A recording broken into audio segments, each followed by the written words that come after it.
করতে হবে। এটা মুসলমানদের হক, মুসলমান ভাইয়ের হক। কিসের হক?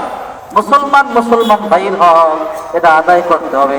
তাহলে প্রকৃত মুমিন হতে পারবে না, মুসলমান হতে পারবে না। এরপরে মুসলমান ভাই সামনে এবং পিছনে সর্বসময় তাহার সমালোচনা করা যাবে না।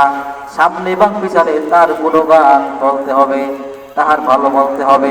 বলেন না সুবহানাল্লাহ। কিন্তু আমরা মুসলমান, দেখা যায় আমরা পিছনে বসে অনেক সমালোচনা করি, এই সমালোচনা করা যাবে না। মুসলমান ভাই সামনে এবং পিছনে সব সময় তার ভালো কথা বলতে হবে। 5 নম্বরে হচ্ছে দাওয়াত দিলে দাওয়াত কবুল করতে হবে, দাওয়াত কবুল করতে হবে। দাওয়াত দেয় কি দেয় না?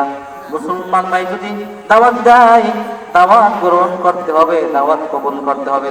6 নম্বরে হচ্ছে মুসলমান ভাই যখন মৃত্যুবরণ করবে, মুসলমান ভাই জানা যায় উপস্থিত হতে হবে।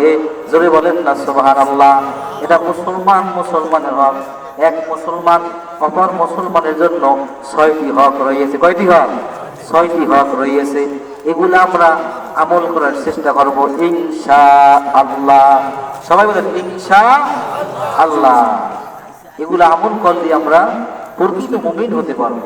অনেক ওয়াজ নসিহত হবে, কিন্তু আমল করি না। আমরা কি করি না? আমল করি না।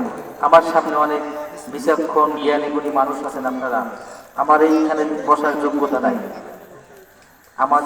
আমার জন্য দোয়া করবেন, যেন প্রকৃত মুমিন হতে পারি, ইমানদার হতে পারি, মুত্তাকি হতে পারি, পরেজগার হতে পারি। সকল বেনা আমিন। আল্লাহ তাআলা আমাদের সবকিছু আমল করার তৌফিক দান করুন। সকল বেনা আমিন।